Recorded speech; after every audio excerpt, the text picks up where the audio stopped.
பட்டினப்பாலை. பட்டினம் என்பது பாலையா?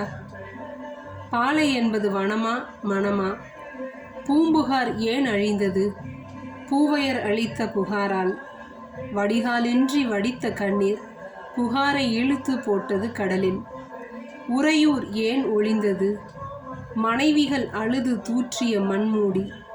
கொற்கை நன்றே கொற்கை நன்றே, கடலில் மூச்சடக்கி அவன் கையில் முத்து, வணிகன் கையில் சொத்து, வீட்டில் அவள் செத்து. கொற்கை எங்கே கொற்கை எங்கே? கிபி 2016. நான் சிந்து. இது என் தொப்புள் கொடியின் பெயர். என் வேருக்கும் விழுதுக்கும் வேற்றுமை இல்லை.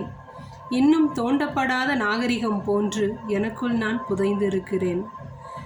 நான் உலகை கேட்கவில்லை, உன்னை கேட்கிறேன். உனக்கு நான் புலப்படுகிறேனா?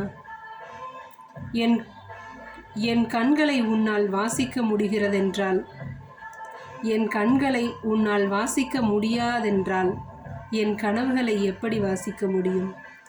உன் அனுபவ தராசில், அரசியலில், பொருளியலில் என்னை நீ அளக்க முடியாது. உன் கேள்வி ஞானத்தை கிழித்தெறி. நீ கண்டதையெல்லாம் கடலில் போடு. உன் வாடகை புலவர்களை கழுவேற்று. அவர்களை வாசித்த வாய் கழுவு. இன்னும் கண்டுபிடிக்காத கன்னித்தீவுகள் எனக்குள் ஏராளம். நான் குமரிக்கோடு. முடிந்தால் கோடு போடு, இல்லையேல் கும்பிடு போடு. நான் வாசலில் நின்று வழி அனுப்புவேன் என்று யோசனை இருந்தால் ஒளித்து வை. ஒளிந்து விடுவேன், ஒளித்து விடுவேன், ஒளிந்து விடுவேன். பிரிந்தவர் கூடினால் பேசவும் தோன்றுமோ என்று கவிதை தோன்றினால் அதன் கழுத்தை நெறி. பிரிந்தால்தானே.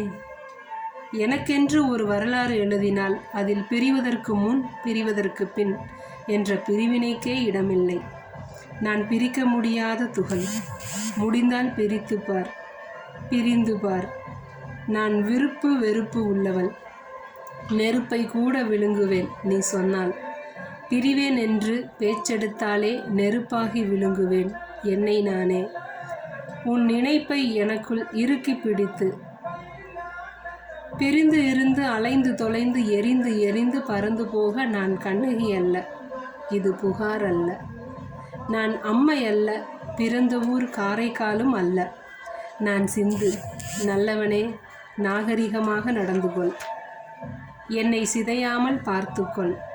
என் தொன்மையைப் போலவே மேன்மையானது என் தொடர்ச்சி.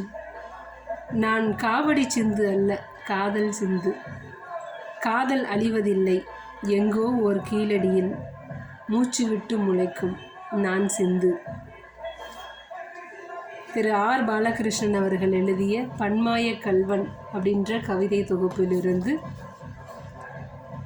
அரிதாற்றி அல்லல் நோய் நீக்கி பிரிவாற்றி பின்னிருந்து வாழ்வார் பலர் என்ற திருக்குறளுக்கு பாலகிருஷ்ணன் சார் எழுதின கவிதை இது. நன்றி, வணக்கம்.